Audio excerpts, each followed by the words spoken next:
ನಮ್ಮ ಪಕ್ಷವನ್ನು ನಮ್ಮ ಸರ್ಕಾರವನ್ನು ದೇಶದ ಅಭಿಮಾನಿಗಳಿಗೆ ಮುಖಂಡರುಗಳಿಗೆ ಎಲ್ಲ ಕಾಂಗ್ರೆಸ್ನ ಬಂಧುಗಳಿಗೆ ಧನ್ಯವಾದಗಳು. ಈಗ ಈ ಐತಿಹಾಸಿಕ ಸಮಾವೇಶವನ್ನ ತಮ್ಮೆಲ್ಲ ಗಣ್ಯರನ್ನ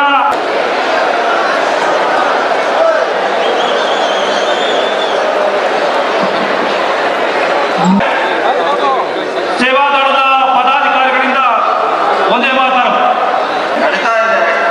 ನಾವು ಕಾನೂನು ರೀತಿಯಿಂದ ಇದು ಆಗಬಾರ್ದು. ವಿರೋಧ ಪಕ್ಷವಾಗಿ ನಮಗೆ ಎಲ್ಲ ರೀತಿಯಿಂದ ಹಕ್ಕಿದೆ ವಿರೋಧ ಮಾಡಲಿಕ್ಕೆ. ಆದರೆ ಒಂದು ಒಳ್ಳೆಯ ಸರ್ಕಾರ ಕೂಡ ಸಪೋರ್ಟ್ ಮಾಡುವಂಥ ಅದಕ್ಕೆ ಉತ್ತರ ಕೊಡುವಂಥ ಪ್ರಯತ್ನ ಈ ವಿರೋಧ ಪಕ್ಷದವರಿಗೂ ಒಂದು ಕಿವಿ ಮಾತಿದೆ. ಐತಿಹಾಸಿಕ ಕ್ಷಣಕ್ಕೆ ಈ ಕಹಳೆಯನ್ನ ಊದಬೇಕು ಅಂತಲೂ ಕೂಡ ಜ್ಯೋತಿ ಬೆಳೆಸಿದ ಮೇಲೆ ವಿನಂತಿ ಮಾಡ್ತೀನಿ.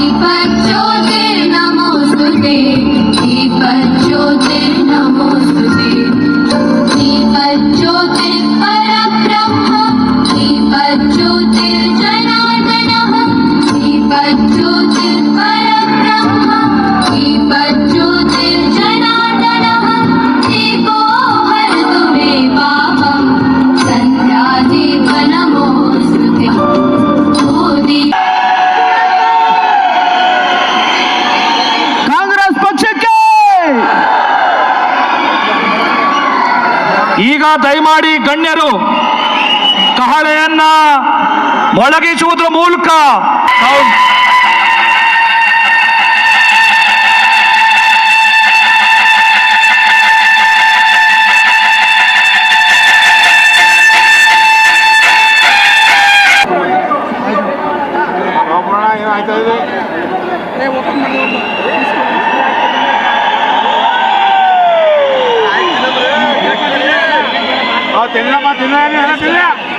ಕೂಡ ಆಗಮಿಸಿದ್ದಾರೆ.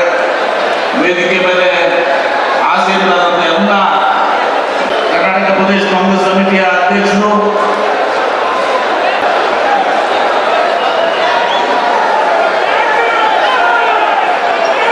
ಐತಿಹಾಸಿಕ ಈಗ ಸಭೆಯನ್ನು ಉದ್ದೇಶಿಸಿ ಕರ್ನಾಟಕ ಸರ್ಕಾರದ ಸನ್ಮಾನ್ಯ ಸಚಿವರಾಗಿರ್ತಕ್ಕಂಥ ಎನ್ ಡಿ ಪಾಟೀಲ್ ಸರ್ ಮಾತನಾಡಬೇಕು ಅಂತ ಮನವಿ ಮಾಡಿಕೊಡ್ತಾರೆ.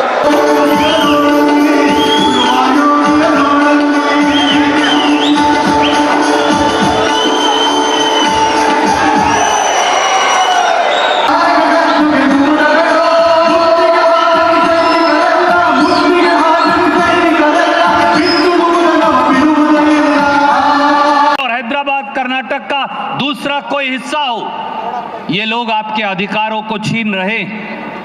वो लोग जो आपके अधिकारों को छीन रहे हैं, वही लोग अब दुर्योधन की तरह, वही लोग अब शकुनी की तरह एक पदयात्रा कर रहे हैं। मैं आज इस मन से कहूंगा, ये पदयात्रा कांग्रेस की सरकार या सिद्धारमैया जी के खिलाफ नहीं, ये पदयात्रा कांग्रेस की गारंटियों के खिलाफ है। वो गारंटियां जो आपको मिल रही, 1,22,00,000 वो महिलाएं जिनको 2,000 रुपया कांग्रेस की सरकार देती है, 1,11,00,000 वो घर जिनको मुफ्त बिजली, 1,62,00,000 वो घर जिनको मुफ्त बिजली कांग्रेस की सरकार देती है, वो सारी महिलाएं जो शक्ति स्कीम में फ्री बस ट्रेवल करती, 4,49,00,000 वो लोग जिनको 10 किलो अनाज चावल कांग्रेस की सरकार देती, वो नौजवान जिसको 3,000 रुपया और 1,500 रुपया देते, ये आपकी गारंटी खत्म करना चाहते हैं। दोस्तों, समय आ गया है कि जन आंदोलन की शुरुआत से बीजेपी और जनता दल की गारंटी खत्म कर दीजिए, यही सबसे बड़ा सबूत होगा। आपका बहुत बहुत धन्यवाद। जय हिंद। ಪಾದಯಾತ್ರೆ ಮಾಡಿದ್ದೇವೆ. ನಾವು ಈ ರಾಜ್ಯದ ಸಂಪತ್ತನ್ನು ಉಳಿಸೋದಕ್ಕೆ ಪಾದಯಾತ್ರೆ ಮಾಡಿದ್ದೇವೆ. ಬೆಂಗಳೂರಿನಿಂದ ಬಳ್ಳಾರಿಗೆ ಪಾದಯಾತ್ರೆ ಮಾಡಿದ್ದೇವೆ. ಹೊಸಪೇಟೆಯಿಂದ ಕೂಡಲ ಸಂಗಮಕ್ಕೆ ಪಾದಯಾತ್ರೆ ಮಾಡಿದ್ದೇವೆ. ಮಂಗಳೂರಿಂದ ಉಲ್ಲಾಳಕ್ಕೆ ಪಾದಯಾತ್ರೆ ಮಾಡಿದ್ದೇವೆ. ನಮ್ಮ ಪಾದಯಾತ್ರೆಗಳು ಜನರ ಪರವಾಗಿ ಜನರಿಗೋಸ್ಕರ ಮಾಡಿದಂಥ ಪಾದಯಾತ್ರೆಗಳು ಅನ್ನೋದನ್ನ ಇವತ್ತು ಜ್ಞಾಪಕ ಮಾಡಿಕೊಳ್ಳೋದಕ್ಕೆ ಬಯಸ್ತೇನೆ. ಆದರೆ ನೀವು ಮಾಡುವಂಥ ಪಾದಯಾತ್ರೆ ಯಾವುದೋ ಒಂದು ಕ್ಷುಲ್ಲಕ ಕಾರಣ ಇಟ್ಕೊಂಡು ಈ ರಾಜ್ಯದ ಮುಖ್ಯಮಂತ್ರಿಯ ಮೇಲೆ ಆಪಾದನೆ ಮಾಡಿದ್ದಾರೆ. ನಾನು ಅವರಿಗೆ ಪ್ರಶ್ನೆ ಕೇಳ್ತೇನೆ, ನಿಮ್ಮಲ್ಲಿ ಯಾವ ಪುರಾವೆಗಳಿದ್ದಾವೆ? ಯಾವ ದಾಖಲಾತಿಗಳಿದ್ದಾವೆ? ಮಾನ್ಯ ಮುಖ್ಯಮಂತ್ರಿಗಳು ರುಜುವು ಮಾಡಿರ್ತಕ್ಕಂಥ ದಾಖಲಾತಿ ಯಾವುದಾದ್ರೂ ಒಂದು ಇದ್ರೆ ತೋರಿಸಿ ನೋಡೋಣ. ಸರ್ಕಾರದಿಂದ ಅಧಿಕಾರದಲ್ಲಿ ದುರುಪಯೋಗ ಮಾಡಿಕೊಂಡು ಯಾವುದಾದ್ರೂ ಡೈರೆಕ್ಷನ್ ಕೊಟ್ಟಿದ್ರೆ ತೋರಿಸಿ ನೋಡೋಣ. ಯಾರು ನೀವು? ನಿಮ್ಮ ಮೇಲೆ ಆಪಾದನೆಗಳು ಇಲ್ವಾ? ಮುಖ್ಯಮಂತ್ರಿಗಳು ಹೇಳಿದಾಗೆ 25ಕ್ಕೂ ಹೆಚ್ಚು ಹಗರಣಗಳ ಆಪಾದನೆಗಳು ನಿಮ್ಮ ತಲೆ ಮೇಲೆ ಕೂತಿದ್ದಾವೆ. ಅದನ್ನು ಮರೆಯೋದು ಬೇಡ ನೀವು. ಇವತ್ತು ನಾನು ಈ ಜಿಲ್ಲೆಯ ಭಾರತೀಯ ಜನತಾ ಪಾರ್ಟಿಯ ಅಧ್ಯಕ್ಷರು ಅಥವಾ ಅವರ ಮುಖ್ಯಸ್ಥರಿಗೆ ಕೇಳೋದಕ್ಕೆ ಬಯಸ್ತೇನೆ. ನೀವೊಂದು ಪ್ರಕಟಣೆ ಮಾಡಿದ್ದೀರಿ, ಜ್ಞಾಪಕ ಇದೆಯಾ ಅಥವಾ ಮರ್ತೋಗಿದೆಯಾ? ಆ ಪ್ರಕಟಣೆಯಲ್ಲಿ ಏನು ಹೇಳಿದಿರಿ? ಆ ಪ್ರಕಟಣೆಯಲ್ಲಿ ನೀವು ಹೇಳಿದಿರಿ, ದೇವೇಗೌಡರ ಕುಟುಂಬದ ಭೂ ಕಬಳಿಕೆಯ ಪಕ್ಷಿ ನೋಟ ಅಂತೇಳಿ ಪ್ರಕಟಣೆ ಮಾಡಿದ್ದೀರಿ. ಅದು ನಿಮ್ಮ ಭಾರತೀಯ ಜನತಾ ಪಾರ್ಟಿಯ ಅಧ್ಯಕ್ಷರ ಹೆಸರಿನಲ್ಲಿ ಹೊರಟಿದೆ. ಅದು ಏನು ಕೇಳಿದಿರಿ? ಅದರಲ್ಲಿ 36 ಸೈಟ್ಗಳನ್ನು ಮೂಡಾದವರು ಕೊಟ್ಟಿದ್ದಾರೆ. 20 ಸೈಟ್ಗಳು ನಿಮ್ಮ ಕುಟುಂಬದವರಿಗೆ ಆಗಿದೆ. ಕುಮಾರಸ್ವಾಮಿಯವರ ಆದಿಯಾಗಿ ನಿಮ್ಮ ಕುಟುಂಬದವರಿಗೆ ಆ ಸೈಟನ್ನು ಕೊಟ್ಟಿದ್ದಾರೆ. ಇದಕ್ಕೆ ಅವರು ಕೊನೆಯದಾಗಿ ಹೇಳ್ತಾರೆ, ಕುಮಾರಸ್ವಾಮಿ ಅವರಿಗೆ ಕೇಳ್ತಾರೆ ಅವರು ಪ್ರಶ್ನೆಯನ್ನು, ಕುಮಾರಸ್ವಾಮಿ ಅವರೇ, ನಿಮಗೆ ಇನ್ನೂ ಬೇರೊಬ್ಬರ ಬಗ್ಗೆ ಪ್ರಶ್ನೆ ಮಾಡುವ ನೈತಿಕತೆ ಉಳಿದಿದೆಯಾ ಅಂತ ಕೇಳ್ತಾರೆ. ಭಾರತೀಯ ಜನತಾ ಪಾರ್ಟಿಯವರು ಕೇಳೋದು, ಯಾರ ಜೊತೆಯಲ್ಲಿ ಇವತ್ತು ನೀವು ಪಾದಯಾತ್ರೆ ಮಾಡೋದಕ್ಕೆ ಹೊರಟಿದ್ದೀರಿ? ನಮ್ಮ ಅಪ್ಪ ಶ್ರೀಮಂತ ಅಲ್ಲ, ನಮ್ಮ ಕುಟುಂಬ ಶ್ರೀಮಂತ ಕುಟುಂಬ ಅಲ್ಲ, ಆದರೆ ಹೊಟ್ಟೆ ಬಟ್ಟೆಗೆ ನೇರವಾಗಿದ್ದಂಥ ಕುಟುಂಬ. ಹಾಗಾಗಿ ನಮ್ಮಪ್ಪ ರಾಜಕೀಯಕ್ಕೆ ಬರಬೇಡ ಅಂತ ಹೇಳ್ತಿದ್ದ. ನೀನು ರಾಜಕೀಯಕ್ಕೆ, ನಾನು ತಾಲೂಕು ಬೋರ್ಡ್ ಎಲೆಕ್ಷನ್ ನಿಂತ್ಗೆ 1978ನೇ ಇಸ್ವಿನಲ್ಲಿ ನಮ್ಮಪ್ಪನ ಕೇಳಿದೆ, ಹೋಗಿ ತಾಲೂಕು ಅಭಿವೃದ್ಧಿ ಮಂಡಳಿಗೆ ನಿಲ್ಲಬೇಕು ಅಂತ ಇದ್ದೀನಿ, ನನಗೆ ಒಪ್ಪಿಗೆ ಕೊಡು ಅಂತ ಕೇಳಿದೆ ನಮ್ಮ ಅಪ್ಪನಿಗೆ. ನೀನು ಚುನಾವಣೆಗೆ ನಿಲ್ಕೂಡುದು ಅಂತ ನಮ್ಮ ಅಪ್ಪ ಹಠ ಮಾಡಿದ್ರು. ನಾನು ಊರಿನವರೆಲ್ಲ ಪಂಚಾಯಿತಿ ಸೇರಿಸಿದೆ. ನೀವು ದುಡ್ಡು ಕೊಡಬೇಡಪ್ಪ, 1 ರೂಪಾಯಿನೂ ಕೊಡಬೇಡ, ನಾನು ಚುನಾವಣೆ ನಿಂತ್ಕೊತೀನಿ, ಗೆದ್ದು ಬರ್ತೀನಿ ಅಂತ ಹೇಳಿ ಪಂಚಾಯಿತಿನಲ್ಲಿ ತೀರ್ಮಾನ ಮಾಡಿ ಪಂಚಾಯಿತಿಯವರೆಲ್ಲ ಹೇಳಿದ ಮೇಲೆ ನಮ್ಮ ಅಪ್ಪ ಒಪ್ಕೊಂಡ. ಹಾಗಾಗಿ ಇಡೀ ತಾಲೂಕು ಬೋರ್ಡ್ ಎಲೆಕ್ಷನ್ಗೆ ನಾನು ಮತ್ತು ಮಹೇಶ MLC ಆಗಿದ್ರು. ಅವನು ಸ್ಕೂಟ್ರು, ಆ ಸ್ಕೂಟ್ರಲ್ಲಿ ಆಂಬ್ಯುಲೆನ್ಸ್ಗೆ ಬಂದು ಚುನಾವಣೆಯಲ್ಲಿ ಗೆದ್ದೆ ನಾನು. 83ರಲ್ಲಿ ನಿಮ್ಗೆಲ್ಲ ಗೊತ್ತಿದೆ, ನೀವೇ ಗೆಲ್ಲಿಸಿದವರು ಅನೇಕ ಜನ ಚಾಮುಂಡೇಶ್ವರಿ ಕ್ಷೇತ್ರದ ಜನ ಇಲ್ಲಿದ್ದೀರಿ, ನೀವೇ ಗೆಲ್ಲಿಸಿದ್ರಿ. 63,000 ರೂಪಾಯಿ ಚುನಾವಣೆ ಖರ್ಚಾಯಿತು. 2 ವರ್ಷ ಶಾಸಕನಾಗಿದ್ದೆ. ಮತ್ತೆ ಚುನಾವಣೆ ಬಂತು, ಮತ್ತೆ ಜನರೇ ಗೆಲ್ಲಿಸಿದ್ರು.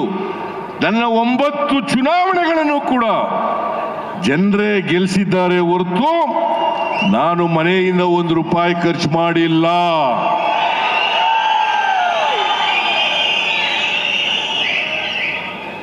ನಾನು ರಾಜಕೀಯವಾಗಿ ಈ ಸಮಾಜದಲ್ಲಿರ್ತಕ್ಕಂಥ ಬಡವರು, ದಲಿತರು, ಹಿಂದುಳಿದವರು, ಅಲ್ಪಸಂಖ್ಯಾತರು, ಮಹಿಳೆಯರು, ರೈತರು ಇವರಿಗೆ ನ್ಯಾಯ ಸಿಕ್ಕಬೇಕು ಅಂತೇಳಿ ಹೋರಾಟ ಮಾಡ್ತಾ ಇದ್ದೀನಿ. ನಾನು ಬದುಕಿರೋವರೆಗೂ ಕೂಡ ಹೋರಾಟ ಮಾಡ್ತೀನಿ. ಈ ಬಿಜೆಪಿಯವರು JDSನವರು ಸೇರ್ಕೊಂಡು ದುರುದ್ದೇಶದಿಂದ ಎಷ್ಟೇ ಪಾದಯಾತ್ರೆ ಮಾಡಿದ್ರು ಕೂಡ ನಾನು ಜಗ್ಗವನಲ್ಲ, ನಾನು ಬಗ್ಗವನು ಅಲ್ಲ.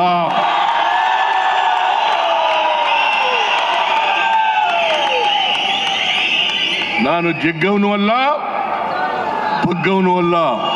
ನಿಮ್ಮ ಆಶೀರ್ವಾದ ಎಲ್ಲಿವರೆಗೆ ಇರ್ತದೆ ಅಲ್ಲಿವರೆಗೆ ನನಗೆ ಯಾರೂ ಕೂಡ ಮುಟ್ಲಿಕ್ಕೆ ಸಾಧ್ಯ ಇಲ್ಲ.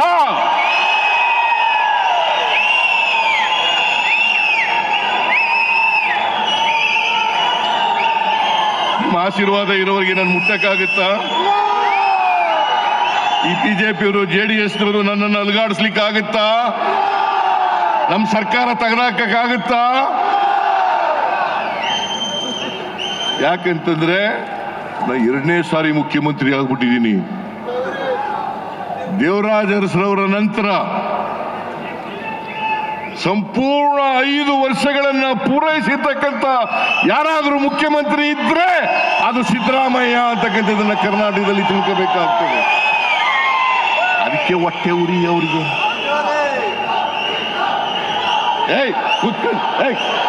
ಕುತ್ಕೊಂಡ್ರ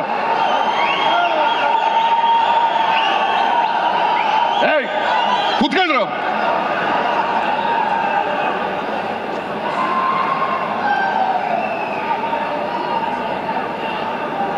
ಎಲ್ಲಿವರೆಗೆ ನಿಮ್ಮ ಆಶೀರ್ವಾದ ಇರ್ತದೆ, ನಿಮ್ಮ ಪ್ರೀತಿ ಅಭಿಮಾನ ಇರ್ತದೆ, ಅಲ್ಲಿವರೆಗೆ ಬಿಜೆಪಿಯವರಿಂದಾಗಲಿ JDSನವರಿಂದಾಗಲಿ ನನ್ನನ್ನು ಅಲುಗಾಡಿಸ್ಲಿಕ್ಕೆ ಸಾಧ್ಯ ಇಲ್ಲ. ನಮ್ಮ ಸರ್ಕಾರವನ್ನು ಅಲುಗಾಡಿಸ್ಲಿಕ್ಕೆ ಸಾಧ್ಯ ಇಲ್ಲ. ನನಗೆ ಗೊತ್ತಿದೆ, ನೀವೆಲ್ಲರೂ ಕೂಡ ಯೋಧರಂತೆ ಹೋರಾಟ ಮಾಡೇ ಮಾಡ್ತೀರಿ ನನ್ನ ಪರವಾಗಿ ಅಂತಕ್ಕಂಥ ಸಂಪೂರ್ಣ ವಿಶ್ವಾಸ ನನ್ನಲ್ಲಿದೆ. ಮಹಾತ್ಮ ಗಾಂಧೀಜಿಯವರು, ಅಂಬೇಡ್ಕರ್ ಅವರು ಹೇಳ್ತಾ ಇದ್ರು, ನಮ್ಮ ಸಂವಿಧಾನಕ್ಕೆ ಕಿಂಚಿತ್ತು ಆಪತ್ತು ಬಂದಾಗ ನೀವೆಲ್ಲ ಹೋರಾಟವನ್ನು ಮಾಡಿ ಪ್ರಜಾಪ್ರಭುತ್ವವನ್ನು ಉಳಿಸಬೇಕು, ಸಂವಿಧಾನವನ್ನು ಉಳಿಸಬೇಕು ಅಂತಕ್ಕಂಥ ಮಾತುಗಳನ್ನು ಹೇಳ್ತಾ ಇದ್ರು. ಇವತ್ತು ನಾವು ಪ್ರಜಾಪ್ರಭುತ್ವಕ್ಕಾಗಿ, ಸಂವಿಧಾನಕ್ಕಾಗಿ ನಿಮ್ಮ ಆಶೀರ್ವಾದ ಬಲದಿಂದ ಹೋರಾಟವನ್ನು ಮಾಡ್ತಾ ಇದ್ದೇವೆ.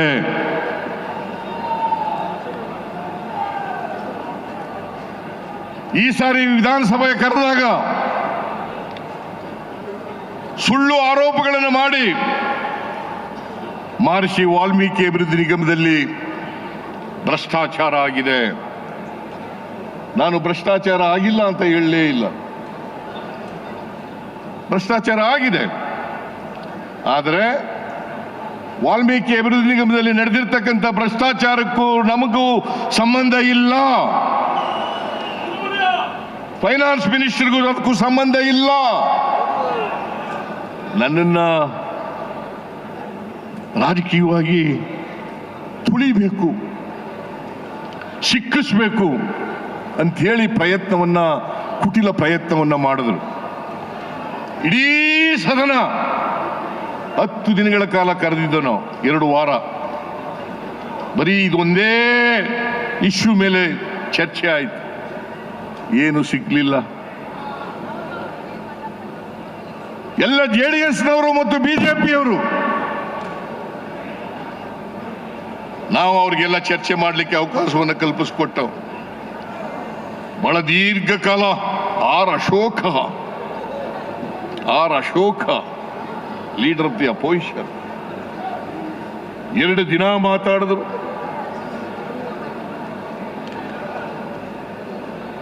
ಅಸಂಬದ್ಧವಾಗಿ ಮಾತಾಡಿದ್ರು.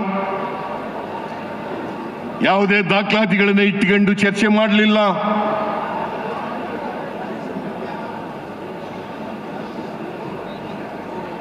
ಇವತ್ತು ಏನಾದರೂ ನಾನು ಕೂಡಲೇ ಈ ವಿಚಾರ ಪ್ರಸ್ತಾಪ ಆದ ತಕ್ಷಣ ಪತ್ರಿಕೆಯಲ್ಲಿ ಕಾಂಗ್ರೆಸ್ ಇತಿಹಾಸ, ಈ ದೇಶದ ಇತಿಹಾಸ, ಕಾಂಗ್ರೆಸ್ ಅಧಿಕಾರಕ್ಕೆ ಬಂದ್ರೆ ಎಲ್ಲ ವರ್ಗದ ಜನರ ಅಧಿಕಾರಕ್ಕೆ ಬಂದಂಗೆ ಅಂತ ಹೇಳಿ ಇವತ್ತು ಈ ಒಂದು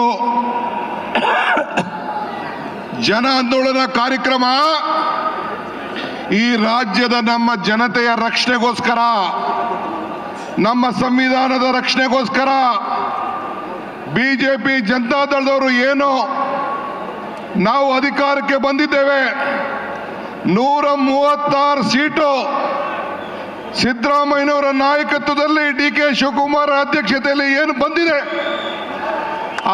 ಈ ಸರ್ಕಾರವನ್ನ 10 ತಿಂಗಳಲ್ಲಿ ತೆಗೆದುಹಾಕ್ತೀವಿ ಅಂತ ಹೇಳಿ ಏನು ಒಂದು ಹೋರಾಟ, ಒಂದು ಹುನ್ನಾರ ನಡೀತಾ ಇದೆ. ಈ ಬಡವರಿಗೋಸ್ಕರ ನಾವೇನು ರಕ್ಷಣೆಯನ್ನು ಕೊಟ್ಟು ಈ 5 ಗ್ಯಾರಂಟಿಗಳನ್ನು ಕೊಟ್ಟು ನಿಮ್ಮ ಬದುಕನ್ನ ನಾವು ಬದಲಾವಣೆಯನ್ನು ಮಾಡ್ತಾ ಇದ್ದೇವೆ. ಇದನ್ನ ನಾವು ರಕ್ಷಣೆ ಮಾಡಲಿಕ್ಕೆ ಈ ಒಂದು ಹೋರಾಟವನ್ನು ಇವತ್ತು ನಾವು ಹಮ್ಮಿಕೊಂಡಿದ್ದೇವೆ. ನಿಮ್ಗೆಲ್ಲ ಸಂದೇಶವನ್ನು ಕೊಡ್ಲಿಕ್ಕೆ ನಾವು ಮಾಡಿದ್ದೇವೆ. ಮಿಸ್ಟರ್ ಕುಮಾರಸ್ವಾಮಿ,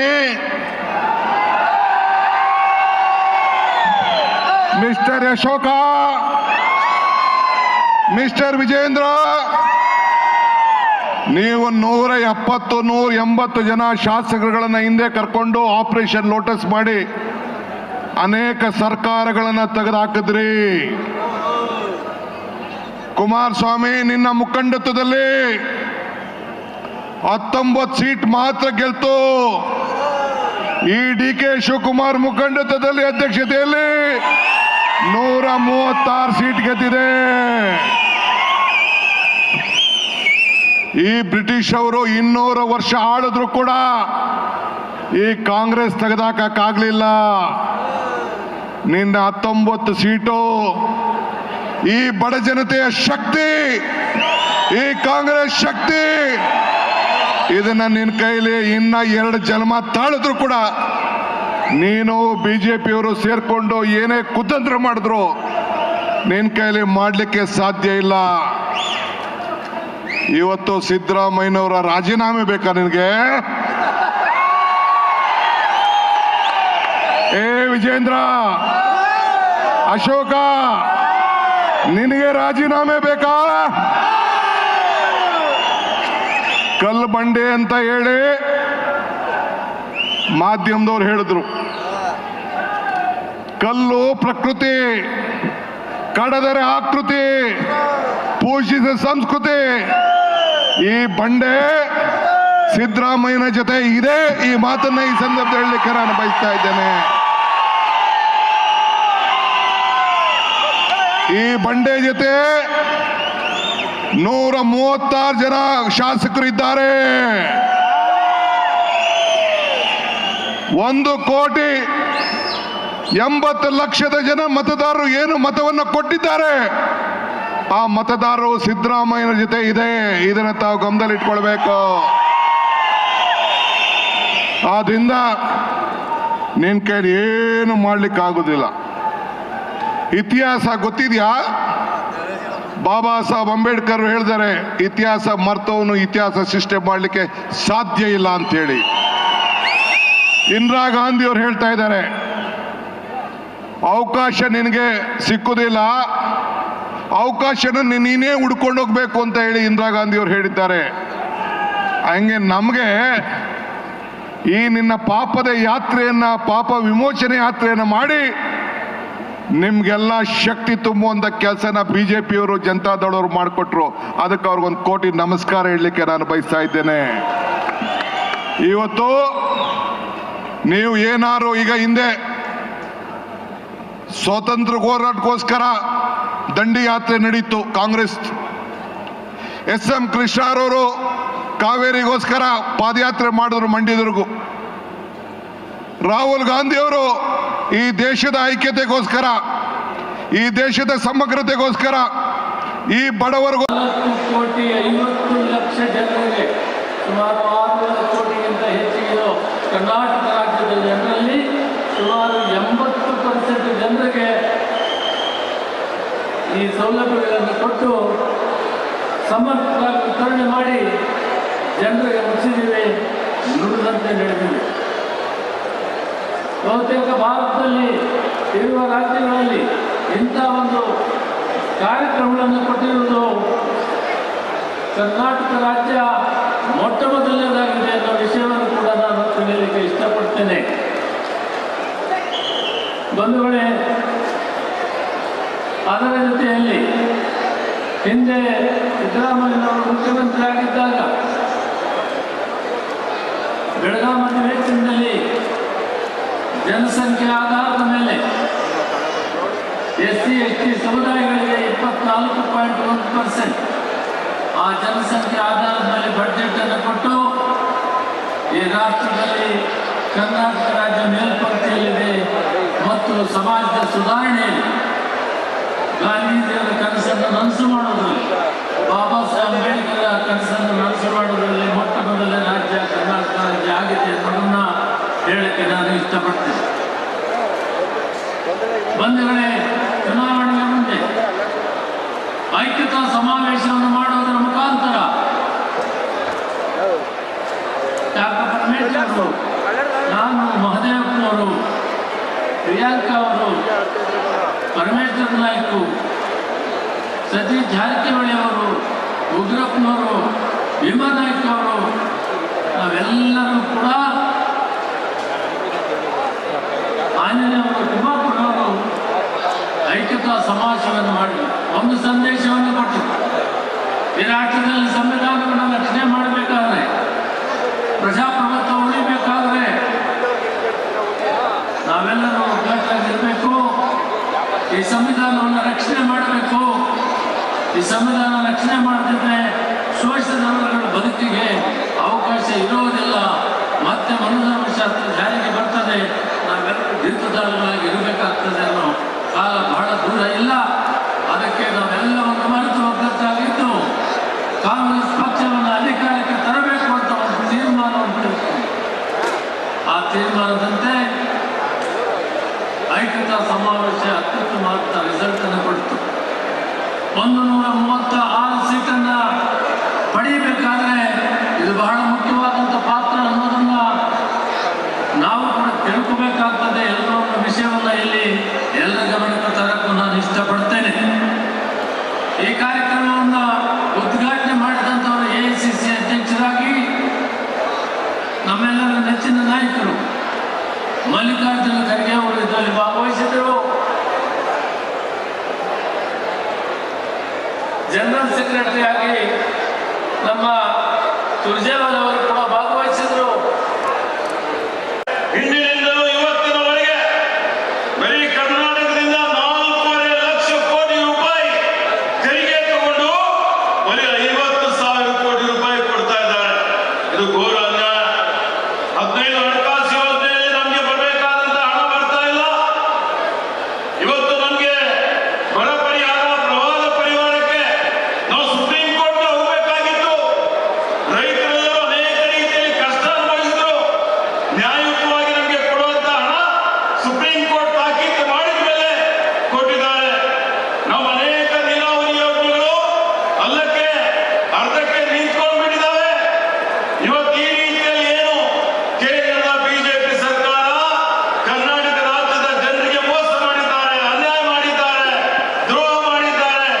ಅವರ ವಿರುದ್ಧ ನಮ್ಮ ತೆರಿಗೆ ನಮ್ಮ ಪಾಲು ಅಂತ, ನಮ್ಮ ಹಕ್ಕು ಅನ್ನುವಂತ ರೀತಿಯಲ್ಲಿ ದೆಹಲಿಗೆ ಹೋಗಿನು ಮಾನ್ಯ ಸಿದ್ದರಾಮಯ್ಯಜಿಯವರ DK ಶಿವಕುಮಾರ್ ಅವರ ನೇತೃತ್ವದಲ್ಲಿ ನಾವೆಲ್ಲ ಪ್ರತಿಭಟನೆ ಮಾಡಿದ್ದು ನೀವೆಲ್ಲ ನೋಡಿದ್ದೀರಿ.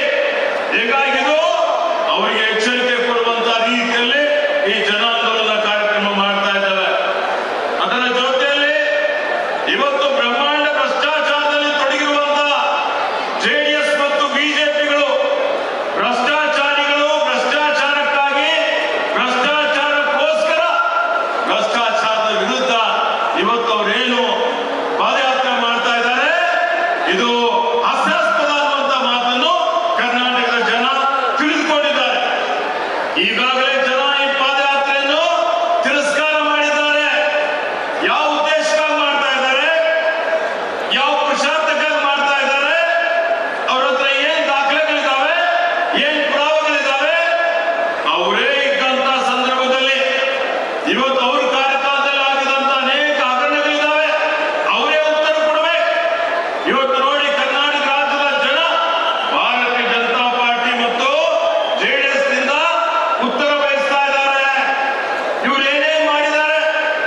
ಇವರ